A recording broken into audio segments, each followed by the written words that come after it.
എല്ലാം മറന്ന് പൊട്ടിച്ചിരിച്ച സന്തോഷത്തിൽ മതിമറന്ന രാത്രിയായിരുന്നു വെടിനിർത്തൽ പ്രഖ്യാപനം ഖത്തർ ലോകത്തെ അറിയിച്ച രാത്രി. ഏറെ ആശങ്കകൾക്കൊടുവിൽ വെടിയുച്ചകളും ബോംബുകളുമില്ലാത്ത ആകാശവും തങ്ങളുടെ മണ്ണും തെളിഞ്ഞ മാനവും പുകയില്ലാത്ത പകലുകളും അവരിൽ പലർക്കും പുതുജന്മം പോലെയാണ്. ഗസ എന്ന രണ്ടക്ഷരം ചോരച്ചൂപ്പിന്റെയും കണ്ണീർച്ചാലിന്റെയും വറ്റിവരണ്ട തീരാ നോവാണ്. ഓരോ നിമിഷവും മരണം ഭയന്ന് ജീവിച്ചവർക്ക് എല്ലാം നഷ്ടപ്പെട്ടതാണ്. തങ്ങളുടെ വീടുകൾ ഇന്നേ മാലിന്യ കൂമ്പാരമായി. എല്ലാം തകർന്ന് തരിപ്പണമായിട്ടും ഇനിയൊരായുസ് എങ്ങനെ ജീവിക്കുമെന്ന് നിശ്ചയമില്ലാതിരുന്നിട്ടും ഇന്ന് ഗസയിലെ ഓരോ കുരുന്നുകൾ ഉൾപ്പെടെ ചിരിക്കുകയാണ്. പിറന്നു വീണ സ്വന്തം മണ്ണിൽ തങ്ങൾക്ക് ആരെയും പേടിക്കാതെ ഒന്ന് ശ്വാസമെടുക്കാമെന്ന സ്വാതന്ത്ര്യത്തിന്റെ ചിരി.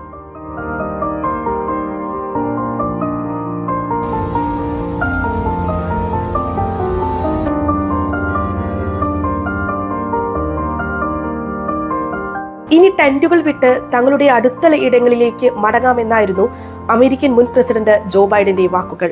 During phase 1, the Palestinians can also return to their neighborhoods. In all the areas of Gaza.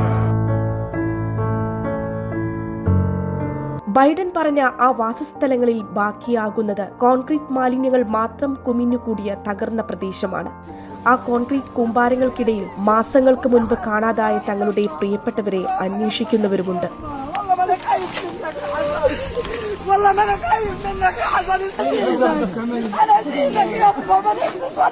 തങ്ങളുടെ പ്രിയപ്പെട്ട വീടുകളിൽ ഇടിഞ്ഞു വീഴാൻ ബാക്കിയുള്ള മതിലുകളിൽ കല്ലടുക്കി വെച്ച് ജീവിതം കെട്ടിപ്പടുക്കുന്നവരുമുണ്ട്. ചാരത്തിൽ നിന്ന് ഉയിർത്തെഴുന്നേറ്റവരാണ് അതിജീവനത്തിന്റെ പ്രതിരോധം നിറഞ്ഞ ഉയിർത്തെഴുന്നേൽപ്പ്. 467 ദിവസങ്ങൾ നീണ്ട യുദ്ധത്തിൽ 47,035 പേരാണ് കൊല്ലപ്പെട്ടത്. ഇതിൽ 18,000 പേരും കുട്ടികളാണ്. 1 ലക്ഷത്തോളം പേർക്ക് പരിക്കേറ്റു. 2 ലക്ഷത്തോളം ആളുകൾ നിരാലംബരായി.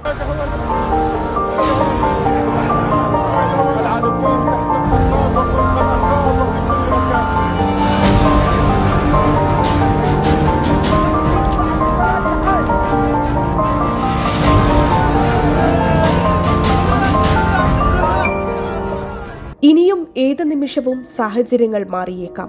വെടിവെപ്പ് എപ്പോൾ വേണമെങ്കിലും തങ്ങൾക്ക് തീരുമാനിക്കാമെന്നാണ് ഇസ്രായേൽ പ്രധാനമന്ത്രി ബെഞ്ചമിൻ നെതന്യാഹു പറഞ്ഞത്. אם נצטרך לחזור ללחימה, אנחנו נעשה זאת בדרכים חדשות.